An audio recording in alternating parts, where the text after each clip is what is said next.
Okay, my name's Carolyn George. I am director of the Bristol chapter of Startup Grind, and welcome this evening. This is just the second of these events we've done in Bristol, so please, if you do enjoy yourself this evening, tell your friends, tell other people, and get them to come along, and we will actually give you some bonus for it, but we haven't worked out yet, but we'll email you as well, so please do spread the word. This evening we're talking to Helena, as you all know. We are going to chat for a little while, and then afterwards there'll be a Q&A session. So if you do have questions, if you could just bear to hold on to them until the very end, and then Helen will be very happy to answer them, I'm sure. Now, as you probably read, which is why you're here, Helena is co-founder of TrueStart Coffee. She's also a multi-award winner, and she's an entrepreneur in the true sense of the word, as you're going to find out in a short while. She has not just started this business, but other ventures in the past as well. It's in her blood.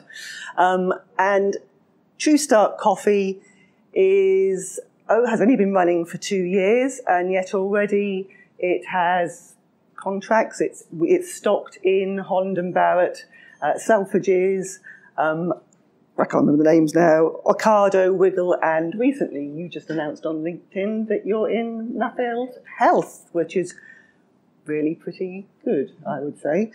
And the impressive thing, one of the many impressive things about Helena is that she has built the brand and customer loyalty very largely.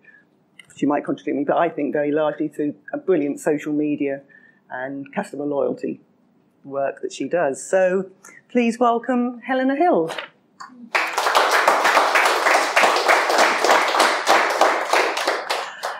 So we're going to start off just with a couple of very easy questions. At least I think they're easy, but somehow my guests don't think they're so easy. So we will start off with Helena. Do you have a favourite book, and do you have a book that you would happily give to other people? Is there a book that you choose? And are they the same one, maybe? They may not be the same one. Yeah, I don't think they would be the same one, actually. Hi, everyone, by the way. So books, I'm not really a fiction reader at all. Don't read any fiction these days. Did read Harry Potter when I was a teenager. Did absolutely love it. The only real fiction that I've ever really enjoyed are sort of dystopia. Like, do you guys know The Handmaid's Tale? It was recently made into a TV series, which sort of reignited my love for a book I read as a teenager. Also George Orwell, 1984, Animal Farm. But when it comes to books these days, two that pop into my head, I like a decent autobiography. Howard Schultz, the founder of Starbucks, has a particularly phenomenal story. His autobiography is called Pour Your Heart Into It, and he really, really did.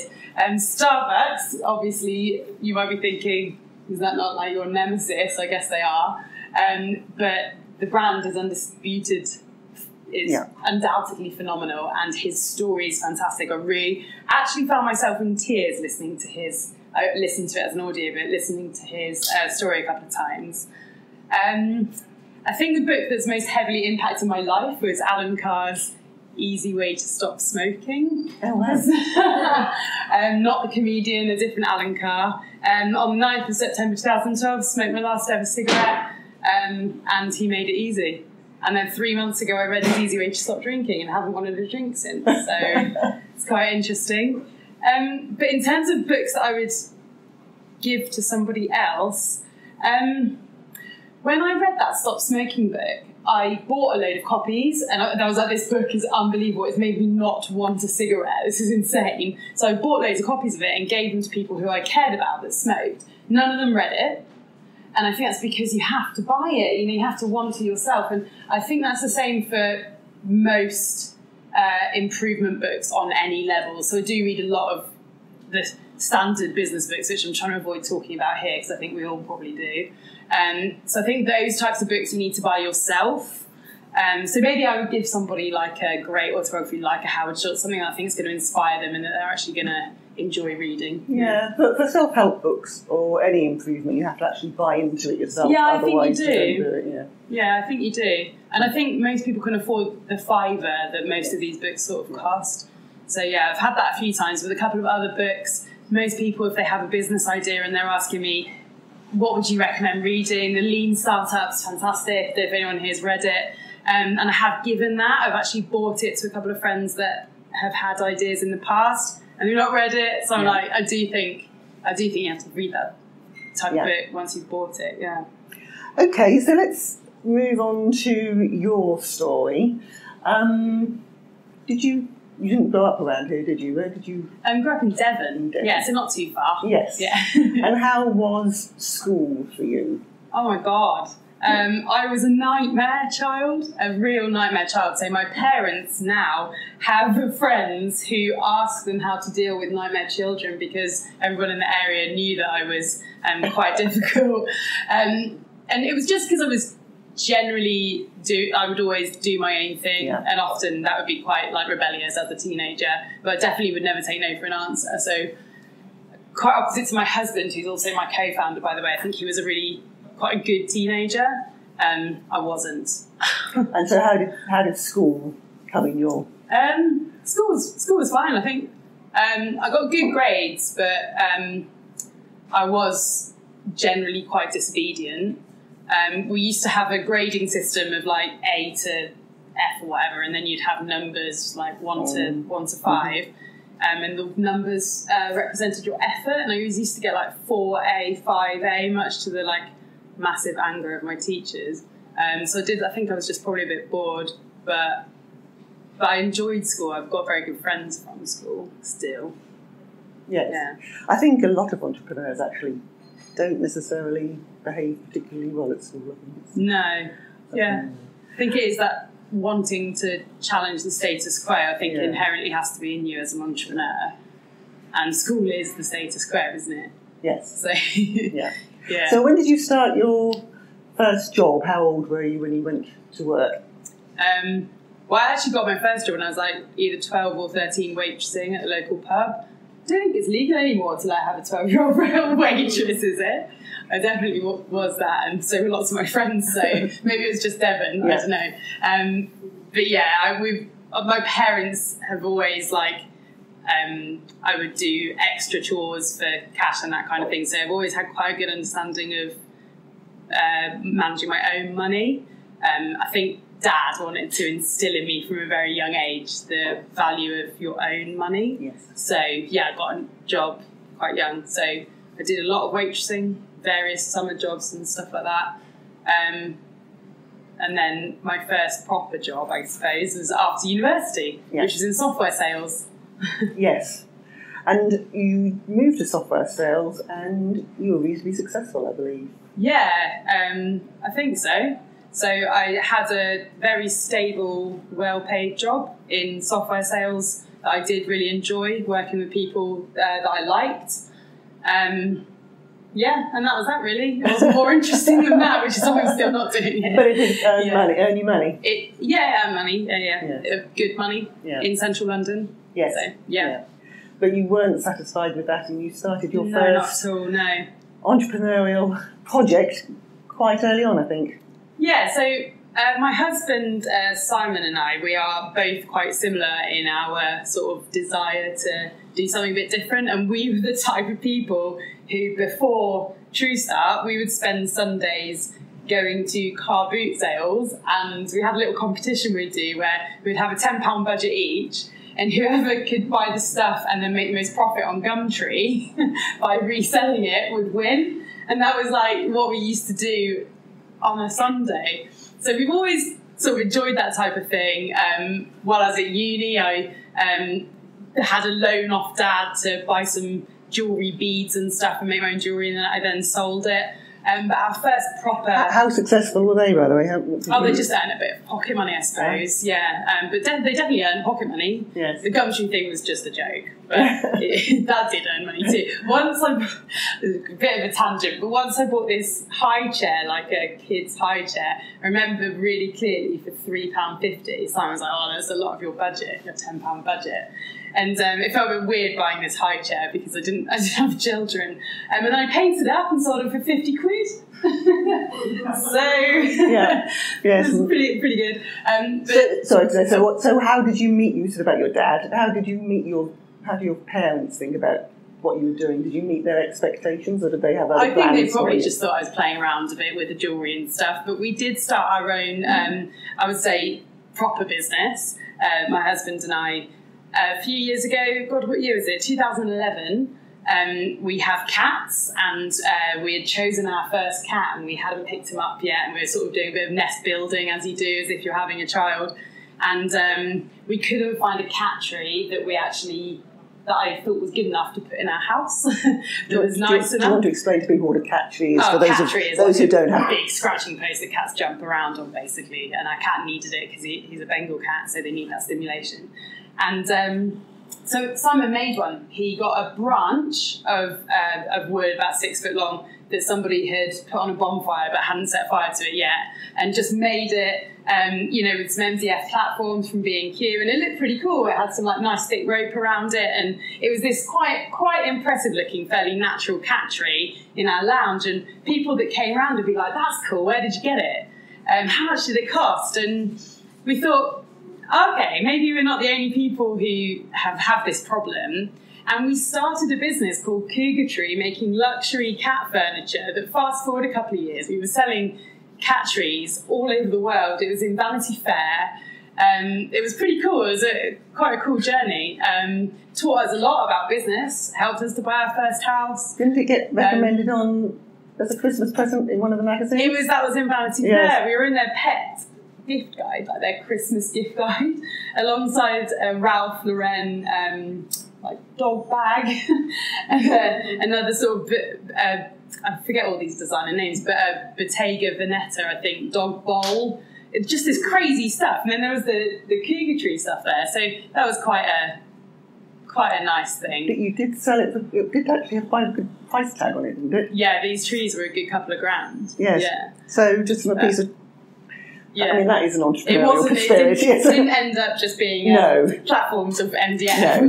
We did do a bit of product development. Yeah. But yeah, so that was our first proper business, I suppose. Yes. And we did enjoy it. And it paid your salaries, or? No, so we did that alongside our full-time jobs. And we ended up, when we, which I'm sure we'll move on to, started with TrueStart, it was almost too much hassle to get it into a fit state to sell it, or I don't know. It was almost our baby, and we just wanted to sort of shut the lid on that, and we did. Yeah. Yeah, and I still actually have the page live on Facebook. It's like just for me. Sometimes I get a notification basically from Facebook telling me to post something, which I quite like, and yeah, that was our first ever experience with the proper business. Yeah. So you actually got yourself up and running, and you still had your full-time jobs at that point. Mm. But then what made you think that this perhaps wasn't the life for you? I guess that's a slightly different question to how we had the idea for TrueStart. And do you know what? I was thinking about that earlier today. I think we just had this innate, inside of us, this desire to do something more and different. And I do think something that I've learned through TrueStart's journey, I've learned a lot about myself and a lot about core values. And I think your core values are sort of hardwired when you're young. And Simon and I both have a desire to challenge what is the norm. A very deep core value for both of us is growth. It's one of TrueStart's core values as well. And I suppose we're just bored of the status quo in our stable, well-paid corporate jobs and always itching to do more. And I guess we took the plunge because we had what we cared about. We had our idea. And should I say how that came absolutely. about, So you were living your very happy. We were sort of on paper, it was perfect. We were living in Surrey with nice house, nice 2 cars, blah, blah, blah. And really, really quite boring, actually. And so about 3 years ago, we were training for, we both do triathlon, just hobby triathlon. We were both training for this particular event, and we always had coffee before training. So lots of early mornings. Does anyone in here have coffee before like the gym or just when they're tired? Hands up everyone here who goes to the gym. Yes. That's a good place to start. There you go. Awesome. So lots of early mornings. We all know coffee wakes us up, right? So we were drinking coffee before training, and I'm quite sensitive to caffeine. And I was noticing that I'd be out on the bike one day and my coffee had caused like heart palpitations. I didn't realise it was the coffee. And the next day, I just wouldn't feel any boost at all. And I don't know if you guys sometimes feel a bit wired after you've had a coffee.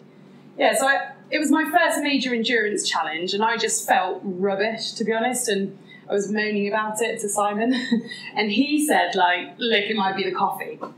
Just might be the coffee. Let's look into it. So that was when I realised I drank quite a bit of coffee, but didn't actually know anything about caffeine and coffee.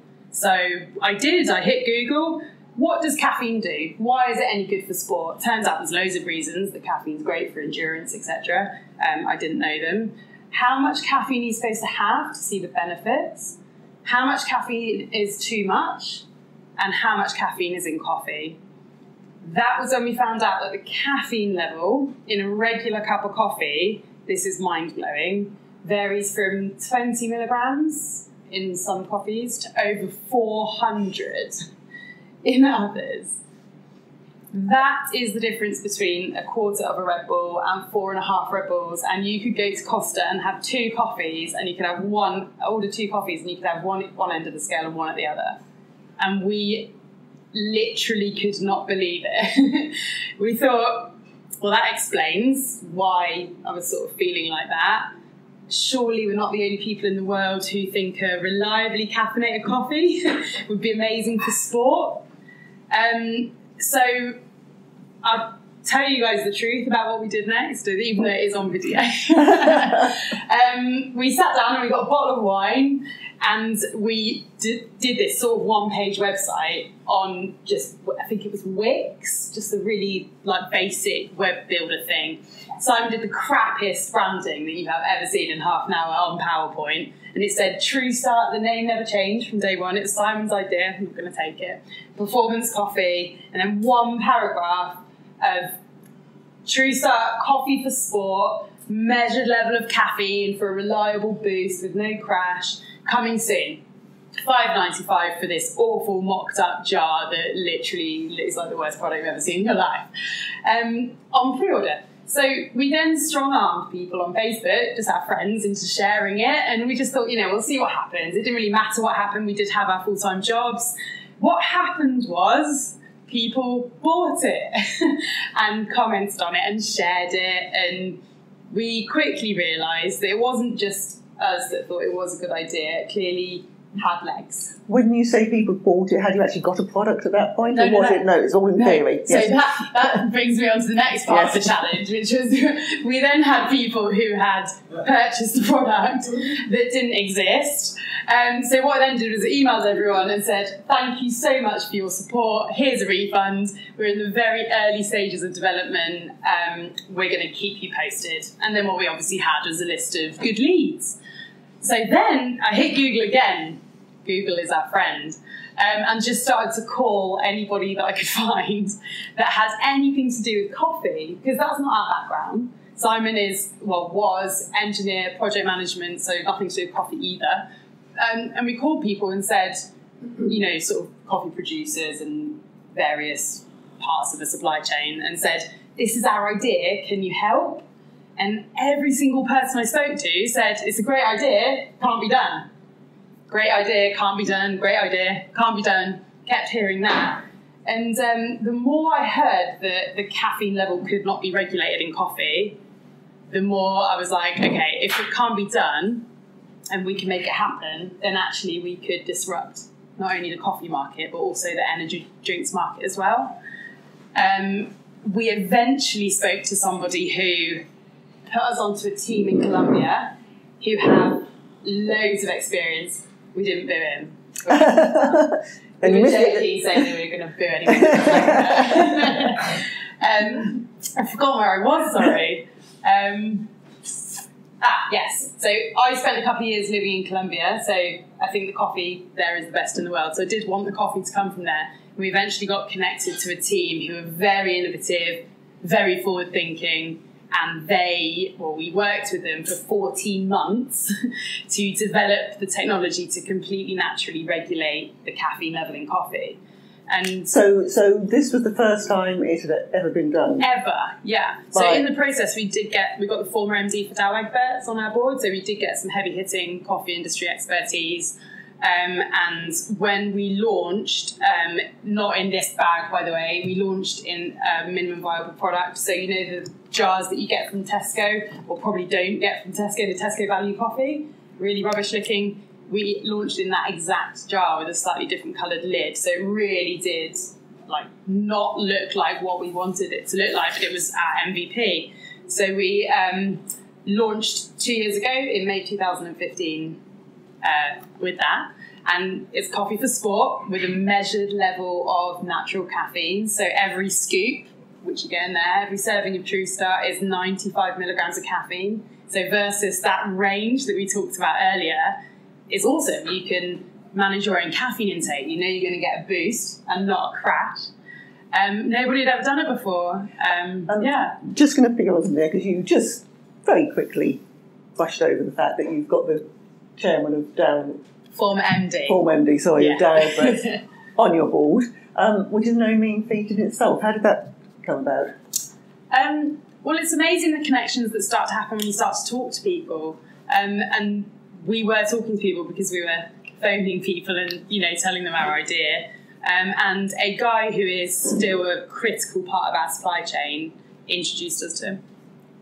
And he was just amenable to come along? Yeah, I think so. Obviously, you meet various different types of people, and when you just hit it off with somebody and they're excited about what you're doing as well, then yeah. Yes. So you have you've now got a product. At last. Yeah, several now. So at this stage in the game, you've now got a product and you're therefore able to sell it. So how did you first go about selling it? Did you continue with the Facebook and social media side? Good question. But day one, so we always knew that TrueStart was going to be so much more than just coffee. We were building an iconic, healthy energy brand, and our differentiator, the thing that's going to give us longevity, is when we do get competitors in the future, is our customers. And we call them Team TrueStart. We literally use our customer base and the way we interact and engage with our customers as a differentiator. And day one was Simon and I in a field in Taunton with about 20 people that were running a 10K and giving them shots of TrueStart coffee and just being like, go and have a great race. And that brand experience of giving people both the product and the attitude, the community, the movement, giving people the courage to take action towards their goal encompasses what TrueStart is completely all about. Our first ever tagline was unleash yourself. It is now up your game. And our brand's mission is to up your game in sport and life. And that manifested on day one with Simon and I and Simon's mum, stepdad and brother, who we roped in for the occasion to be in a field handing out shots of coffee. Because one of the things that hits me about your product and your business is there's a few people here perhaps that don't like coffee, but coffee is something that everyone buys. Coffee is coffee. I mean, I like certain coffees, but basically coffee is coffee, and yet you've managed to build a whole business and a whole brand around it being a lifestyle coffee almost, haven't you? You've made it for... Because everybody drinks coffee, everybody sells coffee, but there's only one Team TrueStart. Yes. And that's the key. So how difficult do you think? I mean, have you used social media? Have you used anything else to... Yeah, we have used social media. I think in a nutshell, and oh my God, is it hard to put this in a nutshell, is we are obsessed with our customer experience. Obsessed with it. We genuinely care so much about our customers and our customers' goals. I had a customer the other day just messaged me to say thanks for support, and this is literally a customer, and the support he's referring to is buying the coffee and engaging with TrueStart on Facebook. And he actually said, I could get it out and read it out, but I can almost remember it word for word. He said, it's actually making me well up how much support you guys have given me. And I feel like the reason that, because he basically did his challenge last week, so he messaged me to say thanks afterwards. And he said, you know, that he attributed that completely to Team TrueStart. And I've forgotten actually your exact question. What was it? Well, you've made something as generic as coffee into a real lifestyle brand. Yeah. So I know you use social media, but have you used anything else? Would you credit any other? Yeah, so that community side of it, engaging with our core customer, our strategy from day one is to build the fan base first and develop products that they want and love, and we'll get onto that, and then put those products on shelves that they find easy to buy from. But building the fan base is absolutely critical, and we do that in two ways. So we do it online through social media, and there's a whole strategy around that, and we do it offline through events. So we're quite lucky that our core customer is cyclists, runners, triathletes. This is our core customer. We've got a lot of other customers as well. So they're quite easy to actually find because they're all at triathlons and running events and sportives. Yeah. So we go to a lot of those. We don't focus on sales, we focus on customer engagement, and we're really obsessed with customer feedback. So we proactively ask for feedback a lot, and that helps us direct everything actually, from new product development to changes to the website, you know. So you started off and you were selling the product directly yourself and fulfilling orders, were you? Yeah, literally going to the post office. So you built your customer base first and your brand first, and before you went for bigger corporate sales. 100%. Is that correct? Yeah. So we launched this packaging that you see today a year after we launched in the crappy jar. That year of pure hustle, trying to convince people that this coffee that was inside a Tesco value coffee jar was not just Tesco value coffee, was really tough, and it involved a lot of winning over early adopters who really resonated with what you're trying to do and your values. And because TrueStart is a reflection, fundamentally it is a reflection of Simon and I. So it wasn't difficult to behave like that because we were just being ourselves, basically. And in being ourselves, we were building TrueStart into what it is. And it has become that reflection. So we were just out there a lot, engaging with people. And I think word of mouth is the cheapest and most important form of marketing anybody can have. And there were two things that we had behind us there. One is the caffeine fact, about people just literally not having a clue how much caffeine's in their coffee. It's quite Simon calls it a remarkable fact because it's a fact that people remark on and they actually innately talk about it. So people, I think, were genuinely at dinner parties being like, did you know that the caffeine in your coffee varies from 20 to 400 milligrams and you just got no idea? I know this coffee where you know how much caffeine's in it. I have to say, since I've been speaking to Helena, I've done that at dinner parties. I have done that when someone brings the coffee. Did you know? So there you go. Yeah, and I know that people do that. So that's great. The fact that we've got a globally unique selling point does make it talkable, aboutable, is that word? Remarkable. Remarkable, exactly.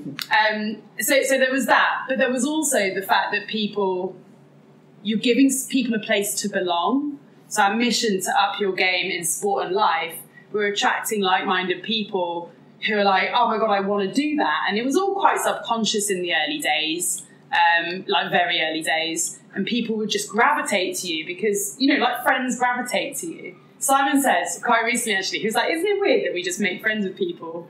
Or he was like, isn't it weird that you meet people and you're like, oh, I'm going to be your friend. And then that's that. And then you're friends after that. But it's true. It's like-minded people, like attracts like. So us being out there and meeting people, you attract people to your tribe effectively. And that's what we're doing. And so you started off, you meet people, you've got the group of people who are runners, athletes, cyclists, and then it gets to a critical mass where you can no longer just do this along that. How then does social media come into play? yeah, I guess the challenge is always going to be scale, and it's going to be scale from here on in. It will be our biggest challenge. So social media actually enables, early on though, even though just scale will be a challenge now, early on it actually enables wider reach than just those 20 runners in Taunton. They would have gone and told their mates, who can then find you on Facebook, and then your tribe grows quicker than having to meet those people as well. So we have focused online a lot, and I guess the main thing there is, how do we get across our own energy through a computer screen? Because that's the energy that people are being attracted to at an event. And there's a few things that we try to really do. One is being super accessible. So we're like incredibly accessible online as a business. So if you are on our mailing list, at the bottom of every email you ever read from us, you are invited to hit reply to speak to me directly if you ever have any questions at all. I do not get an onslaught. I don't. People ask that. But the offer is there. And when people do have questions, they do talk to me and they do ask. And people then feel like there's a connection there. They know you're a human. People want the human behind the business. So we're very accessible. So that was one example of the accessibility. We've quite recently actually put intercom on our website, which is a live chat facility, which is fantastic. And if you're not online, you know, people can pop in their email address and we'll get back to them later, and we're very upfront about that kind of thing. Personally, on social media, we are accessible as the founders as well. So being the opposite of faceless, I guess, has been really important. Simon is a lot less down with all of that than I am. So he sort of, I will accept customers that add me on Facebook, absolutely, because I'm just like given up with any level of privacy, to be honest. Whereas Simon is not so like that, but he's also not really he's not on social media very much. So yeah, I personally, on my personal Twitter, I'll get involved with conversations with our customers and stuff. So that accessibility has been a really important way of getting us, or the TrueStart experience, I guess, across online. As you said, Simon's not so easily accessible, and I know lots of people, you know, aren't going to have your personality and don't really think, oh, good, I can speak to 100 people today. How much do you think you can count for your success because you've got Simon there doing the other things as well? I mean... Oh, God. Well, I think, to be honest, I mean, Simon and I have very contrasting skill sets, and that's why it works. So we do fundamentally, like, he does half the stuff and I do the other half of the stuff. My stuff tends to be louder and outward facing, but he does the other half. But he does the other half, and I literally wouldn't be able to do it without him. Yeah, in answer to that question, definitely. Yeah. It's definitely a team effort. Yeah. So you're on social media. You're very accessible. I know you are. I've seen your postings. You do a lot of posts on social media. Do you use Buffer or Hootsuite or any of it? I mean, presumably you're not on all day long. So started to use Buffer when we started. We used Buffer, then we moved to HubSpot, and I've just recently gone back to Buffer about 3 weeks ago. So with social media, we've got outbound and we've got inbound. So outbound is the exciting content that is going to attract people to your brand and intrigue them and make them click through maybe to the website, all the brand awareness stuff. So I use Buffer to schedule that. And then so Simon and I work to a schedule of our own time. And in that schedule, I have slots for me to do the replies. So it's not something I do instantly. But if you message us on Facebook, for example, you get an autoresponder from Facebook, which we've written, that says, our founder, Helena, personally checks all these messages and will try to get back to you within 24 hours, but just bear with if it's a bit longer. And you know what? People really do bear with. They respect the fact that you're a human being and you've set their expectations. So I think that's quite important. So, does everyone know what Buffer is and everything? So what sort of messages would you put out? What, on Buffer? Yes. On outbound. Okay, so I was doing some Buffer scheduling today. What did I put out? So I put out a new... So I'm always trying to answer questions that people have or give people content that they actually want to read based on questions we're always getting asked. So people ask me about fasted training a lot of the times. It's probably not the right audience to go into technical detail about fasted training. So I did a blog about it, or an FAQ answer to it, and I've scheduled some posts about fasted training with hashtags where the cycling community are gonna see that. I've done... What else have I done? Schedule things like reviews as well, so that people can read more about the product and just getting them to click through to the website. So these are mainly, they're awareness things. So for people to be scrolling through a hashtag that they normally scroll through. So if they're into triathlon and they search triathlon and they're just scrolling, I want TrueStart to pop up. And it's just literally an awareness thing. And then once they've seen us enough times, they'll click through. So it tends to be, there's like 5 reasons why you should use caffeine in training. So a lot of listicles. Yes. That is a word I learned this weekend. Before that, I would have said list-based blogs. And listicle is apparently the word. Apparently having numbers is really attractive. If you say 3 reasons for doing this, or 5 best... Yeah, exactly. It's really attractive, yeah. So I think all you've got to do is think about what you like to read. Like, I know it sounds so obvious, but it's like infuriatingly obvious, isn't it? Because how much content do you see out there that you don't want to read? People are putting it out all of the time. Yeah. So one thing we do actually is put, so on our blogs it says how long it's going to take you to read it. It says 2-minute read. And I think that, I like that when I'm reading. I got that idea from Medium, which is a blog posting thing. And I really like that when I'm on Medium, because I know that it's not going to take me 10 minutes to read this essay. So, and most of our blogs are literally like 2-minute reads. So I think it's good to put that. So I'm constantly trying to put myself in the customer's shoes and then genuinely act accordingly. So the next thing has to be picked up. So you buffer, that's reasonably controllable. You spend, how long do you spend to get that sorted? Scheduling is 2 hours a week. Yeah.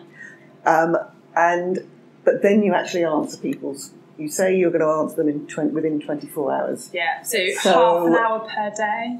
Oh, really? Yeah. If you don't count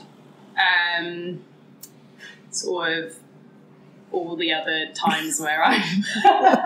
and I actually said that by accident as well. Yeah. But yeah, if you don't count all the other times where I do just nip onto my phone. But no, in fairness, that tends to be for my own personal stuff. I don't... Yeah. So in our schedule is half an hour a day. So sometimes I'll need longer. So you are only talking about 5 hours a week? Yeah. And that is your main source of customer contact? Yeah, I guess there's another thing, which is outreach on Instagram and stuff, which I have separate schedules for. I have 4 hours a week in for that, actually. Right. But that's actually different to what we're talking about. Well, do you want to tell us a little bit about Instagram then? So I've just started doing this. Twitter and Facebook have been, mainly Twitter, has been phenomenal for TrueStart, and actually it's because Twitter is a very conversational tool, and we're talking about conversations here a lot. Facebook is on lockdown if you don't give them any money, so we've grown quite slowly because it's been organic on Facebook. Instagram we only started focusing on very recently, and we've seen, do those guys... No, I think we're passing. Yeah, no, I just think the same thing, yeah. Instagram we started to focus on very recently and seen really good traction, and I now understand that everybody is there.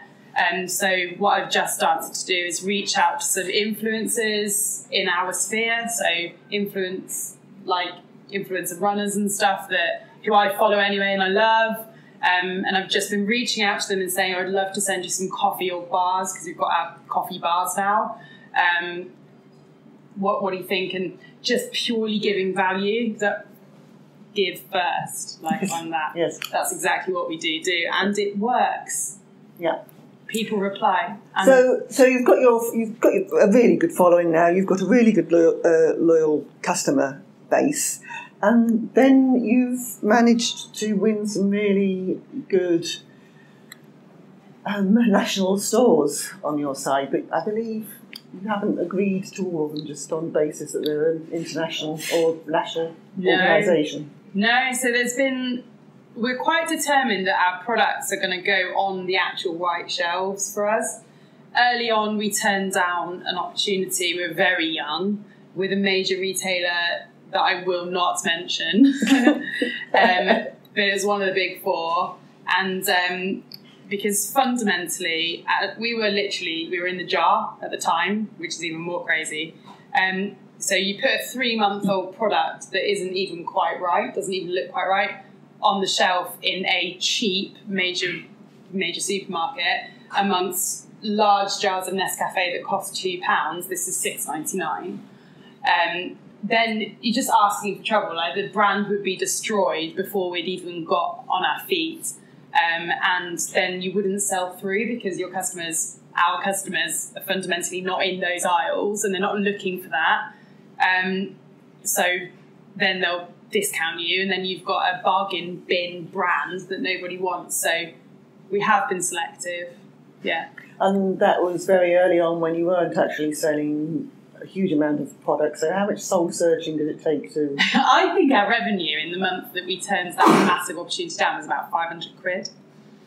So it was a big decision, but it was not a hard decision. And you've now prospered. You've gone on to Selfridges and Holland Barrett. Holland Barrett are my favourite. Yes. I say, how do you get coffee into Holland Barrett? Yes.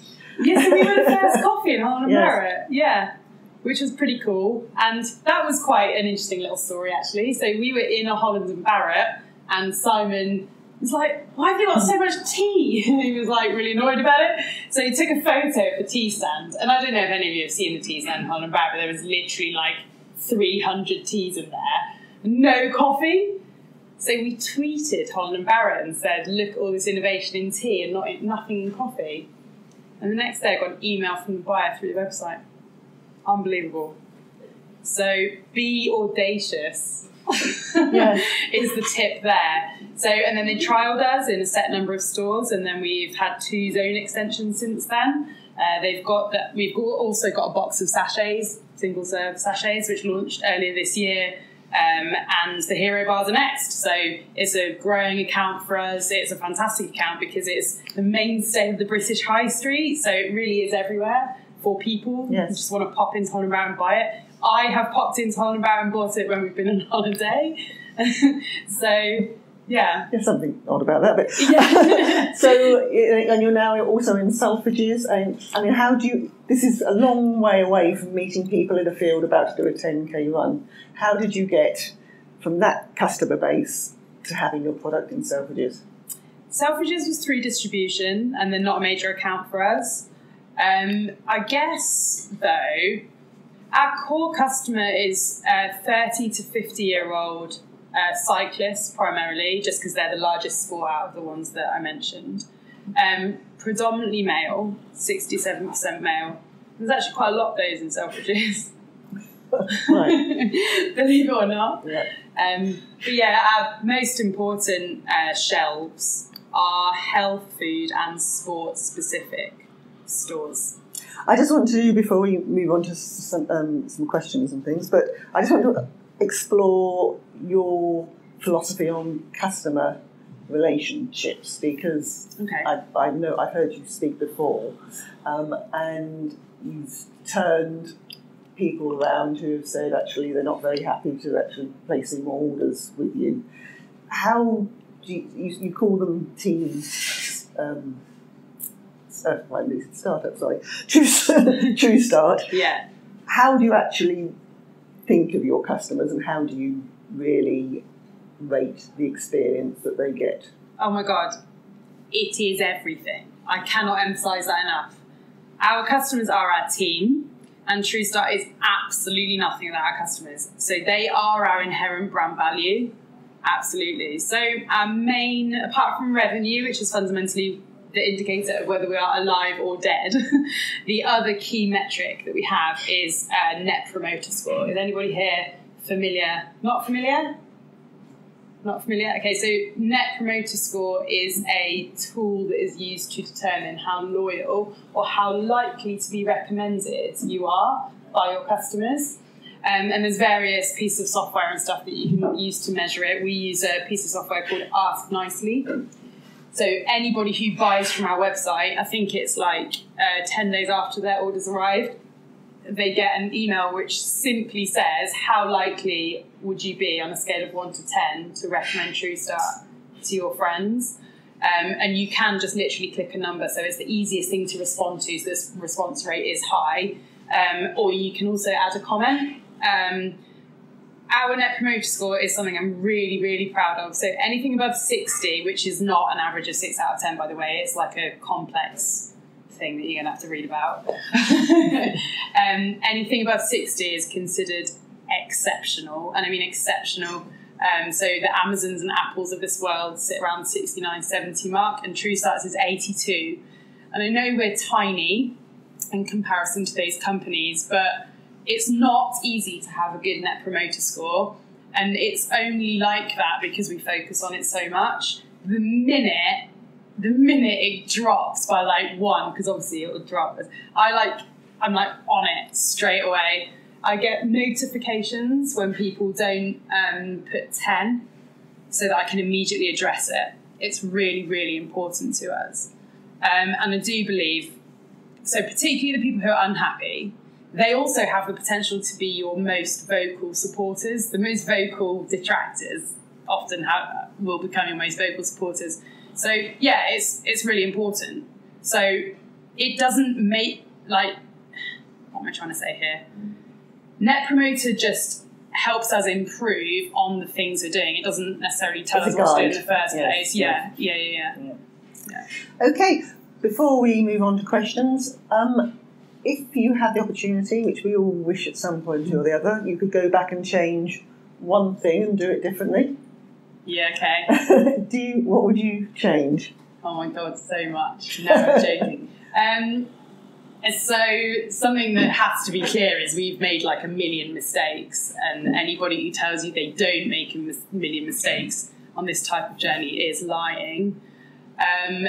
Our biggest learnings, I hesitate to say mistakes like they're regrets and like I would change them because I wouldn't. So our biggest learnings have been with people, with hiring and over-hiring in particular, and putting the wrong people in the wrong roles and that type of thing, or the right people in the wrong roles and whatever. Our biggest struggles have been around people. And do you know what? Every single entrepreneur I speak to, they say the same thing.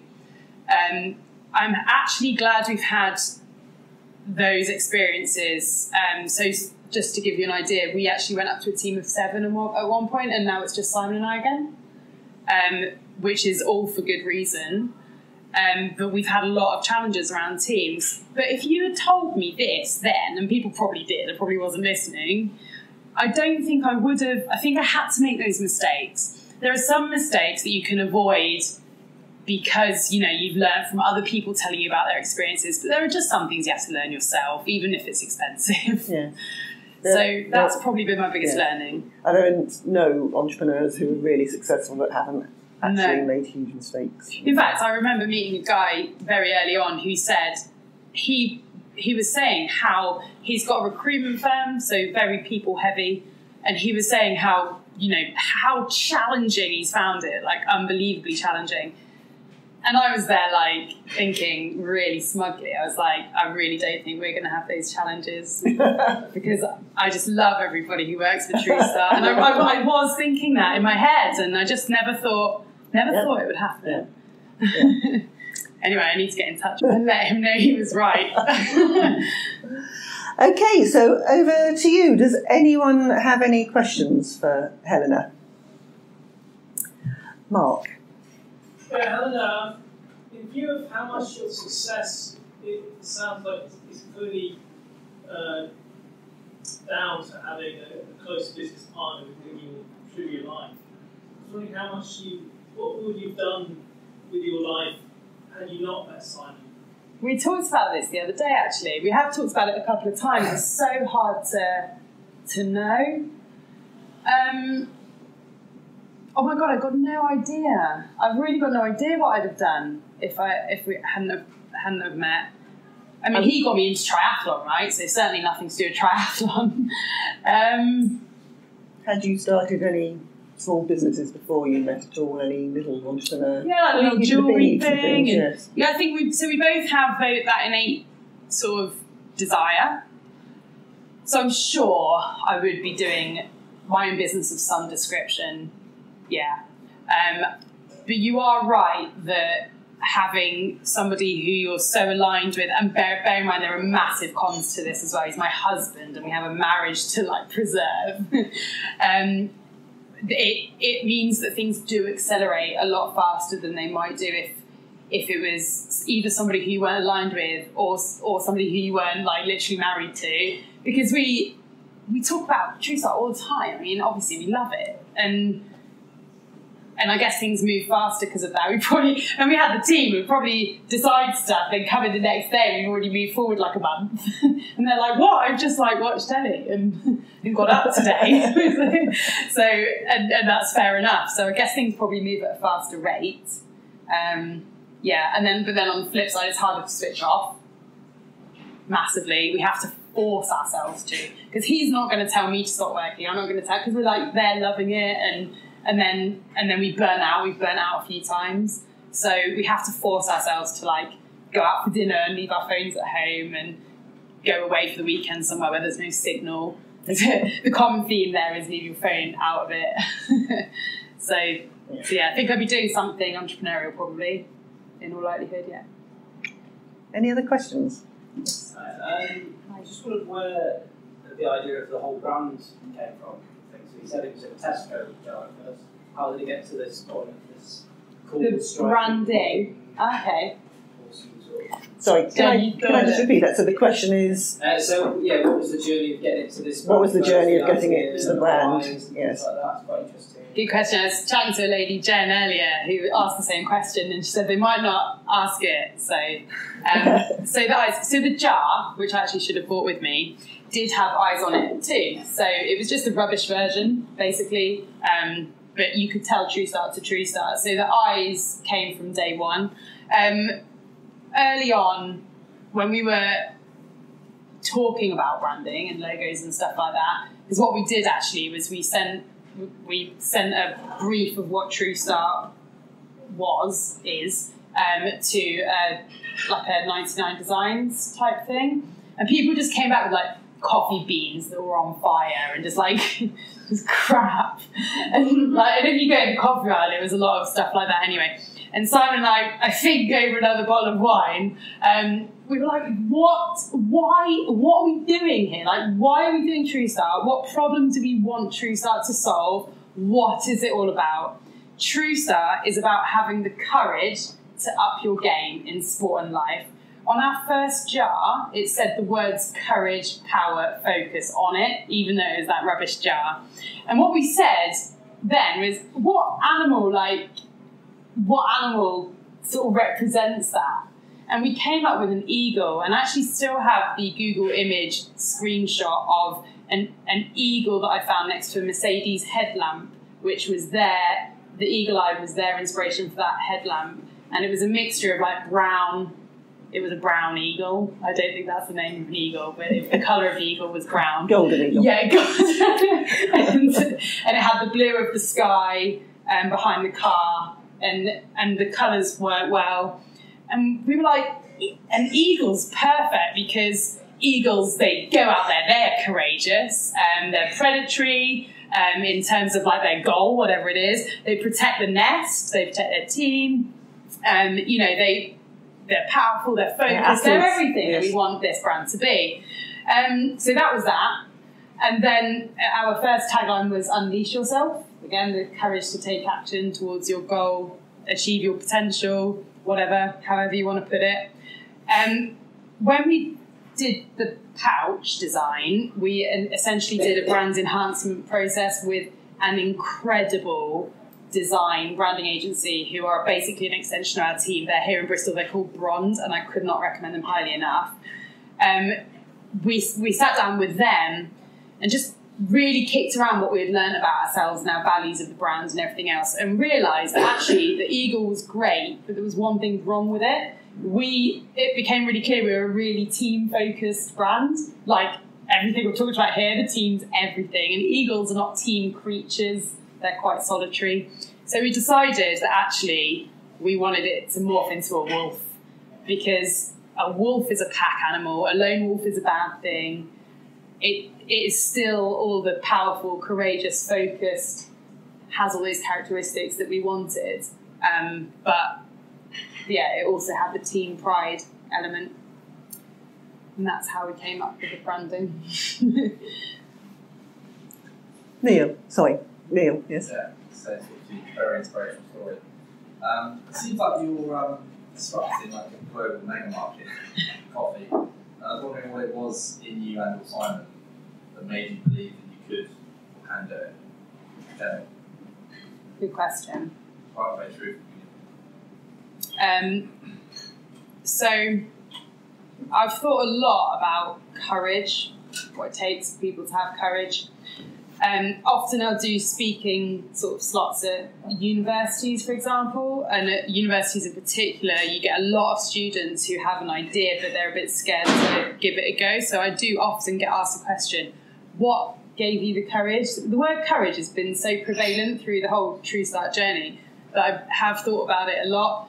And I think to have courage, you sort of need three things. You need a support network around you that really believes in you, and even if your idea is a bit crazy, and like a lot of our friends have, well, a lot of our old ex-friends have not been supportive, but now are rearing their heads again and wanting to sort of have a part of it all, and that does happen. But our true friends, and you do learn who they are, have just been so supportive, and I always give the advice to cut negative people out of your life, and that is a big part of it. That support network thing is so critical. The next thing is, and that is what we want to provide people. We want TrueStart to provide that support network for people for their own goals. The next thing is a bit of a daily impetus and a kick up the arse, really. And I guess that comes from either a moment of realisation. This, by the way, ties back to TrueStart. The product, we want that to be for our customers. For Simon and I, that moment of realisation came tied to my third thing, which was, I believe you need to understand your worst case scenario to have the courage to do your thing. So we were like, this needs a bit of background. I know I'm rambling a little bit here. So when we moved from London and we decided we're going to go to Bristol and we're going to do TrueStart, I still had my job in London, and we bought a house in Bristol, and we were moving into Bristol in March, right? We suddenly had to move out of our house in London in December and found ourselves with no home, basically, for a few months before we could move into our place in Bristol. So what we did was we moved in with Simon's parents near Birmingham for 3 months. Simon quit his job because it was tied to where we were living, and I carried on commuting. So we're living in Birmingham, I was working in London, we have another business as well, so Simon was sort of in Bristol, and that was that. And we were like, when am I going to quit my job to go full-time on TrueStart? So we were like, let's look at the worst case scenario here. And the worst case scenario, let's look at it objectively, is TrueStart fails, we cannot pay our mortgage, we default for that reason, and we lose our house and become homeless. So if that happened, what would we do? We are lucky enough, and I realise this is not the same for everybody, to have parents who would absolutely put us up in those situations. So we move in with our parents until we got back on our feet, and I backed myself to get back on my feet. And we're like, yeah, that doesn't sound that bad. Oh, wait a minute. We're already living with your parents. So the realisation that our actual worst case scenarios was the situation we were already in was quite alarming.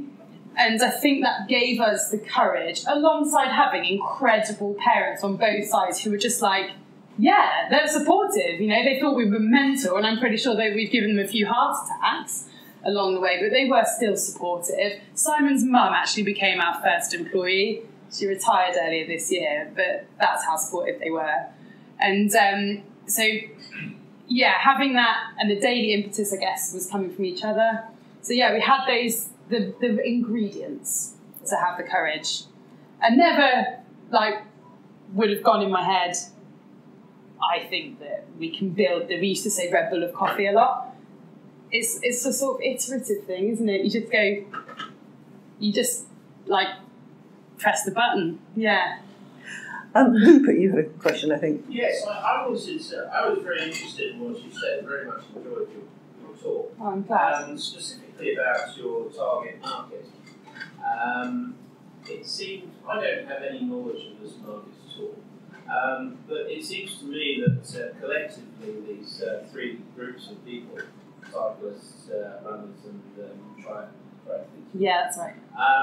Are very involved in what they do. Extremely involved, really passionate, almost to the extent of erecting barriers against people who not maybe barriers is the wrong term, but becoming quite sort of heavy groups of people. Isolated. My question is, I've lived abroad for an awful long time. I've noticed this high concentration of involvement in similar groups, the same group of people in other countries, and I was wondering if you had any plans for export and looking at duplicating your success here in other countries, and if you might be willing to talk about which countries you were thinking of. Yeah. So we have official distribution in 21 countries. So the UK is our primary market for our own marketing resource, but we have phenomenal distributors in various other markets. So key markets include South Africa, Australia, Spain, Portugal, Denmark, Sweden, Malaysia, Singapore. And we have a lot of others. There's 21 pretty good, yes. Are you using social media in the same way, and the standing in the field sort of idea in the same way, the actual engagement in the same way in those markets as well? So that's a really good question. It's something that we strategically looked at specifically. So the whole export thing, we were in the Wall Street Journal last year during the Olympics. They did an article about caffeine and athletes, and they featured us and a caffeine gun from America. That article, turns out people read the Wall Street Journal because we got quite a lot of export inquiries off the back of that article, which forced us, earlier than we would have done, to consider our export strategy. We decided that we wanted distributors who were fundamentally an extension of our team, so people who believe in TrueStart and care about it in a similar way to as if it was their own brand. And it's similar, it really is, because often it's their own business. So they do have that entrepreneurial mindset. So take our guy in Malaysia, for example, every day he's out at events doing the same thing. For certain markets, we have allocated local social media. So if you go on Facebook, you will see TrueStart South Africa, you'll see TrueStart Malaysia. It's very much a learning curve for us because we're fundamentally giving that entire brand experience over to somebody else because we're not running those channels. And I also don't want to end up with 1 million of them. So there's only a couple who have that at the moment. And there's only a couple who really need it. But really, social media doesn't have any borders. So even though obviously you've got time zones and certain hashtags that are used here, etc., we did pick up customers and build our fan base internationally from quite early on. So we do have we ship internationally from our website, even though the shipping's astronomical. And we've got some phenomenal customers in the US, and they're all engaged directly with us.